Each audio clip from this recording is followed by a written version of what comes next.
இப்போ நானும் guys இவ்ளோ மழை வெயில் காலத்துல யாரா மழை வருமா guys? எப்படி guys மழை பெய்யும் நீங்க சொல்லுங்க guys.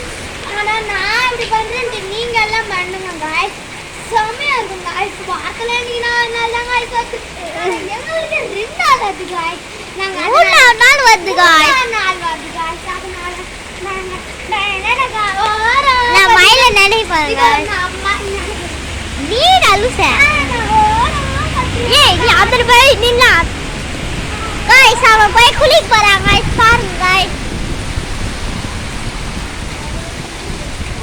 பாருங்க guys அவ குளிக்கতে வீடியோ ஆயிடு guys சோஃபியானா guys எங்க அம்மா தொட மாட்டிலே அடி போல guys நான் குளிக்க தான செய்றேன் guys. Bye guys.